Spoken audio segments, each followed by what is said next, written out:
काय विषय काय विषय? तर आता तुम्ही जी क्लिप बघितलं ती होती काळेश्वरची। मी आणि माझी एक फ्रेंड गेलो होतो आम्ही काळेश्वरला थोडा वेळाखाली।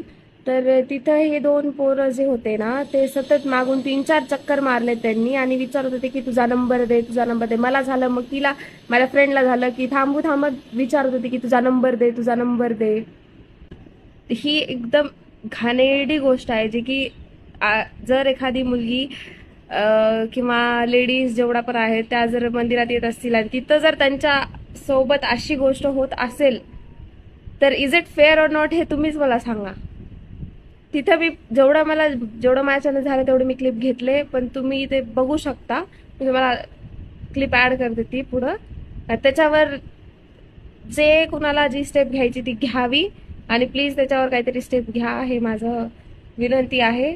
कारण खूप मुली अशा आहेत मी बघितले तिथं आम्ही गेलो होतो तर खूप साऱ्या मुली आहेत तिथं ज्या की सिंगल येतात, फ्रेंड सोबत येतात, त्यांच्यासोबत ही अशी गोष्ट होऊ नये याची काळजी प्लीज घ्यावे।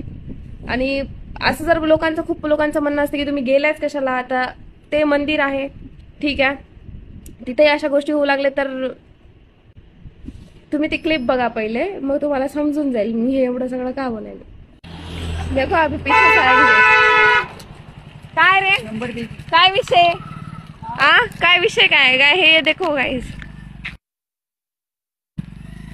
थांब आता बेटा थांबतो। आणि त्या क्लिप मध्ये तुम्ही परत एकदा रिपीट करून बघितलं तर त्या मुलाचा आवाज पण क्लिअर येत आहे की नंबर दे म्हणून।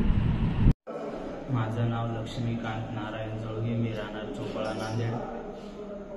माझे नाव सोमेश रामेश्वर बोडके, मी राहणार कवठा नांदेड। आम्ही दोघं काल काळेश्वर येथे गेले होते मुलीच्या नावे विनाकारण। आम्हाला पोलिसांनी ताब्यात घेतलेले आहे, आमच्यावर कारवाई झालेली आहे। यापुढे आम्ही कोणत्याही मुलीच्या मागे फिरणार नाही, हात जोडून माफी मागतो। परिसरात काल जे काही झालं त्या घटनेला मी इंस्टाग्रामवर पोस्ट केली होती। त्यानंतर 24 आवर्स मध्ये मला सरांनी कॉन्टॅक्ट केला आणि माझ्या त्या व्हिडिओवरती त्या मुलांशी रिलेटेड लवकरच ऍक्शन घेण्यात आली। त्यासाठी मी सरांना आणि मॅडमला थँक्यू म्हणते। आणि याचप्रमाणे असंच मुलीसोबत किंवा लहान मुलीसोबत कुठेही काही छेडखानी झाली किंवा कोणताही प्रकार घडला तर आम्ही पोलीस 24 तास तुमच्यासाठी अवेलेबल आहोत। आम्हाला तात्काळ कळवले तर आम्ही तात्काळ आपणास मदत देऊ शकतो।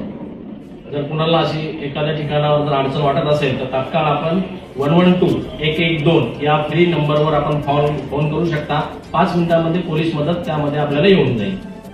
या धाडसीसाठी त्यांनी माझं अभिनंदनही केलं आणि कौतुकही। Thank you so much sir.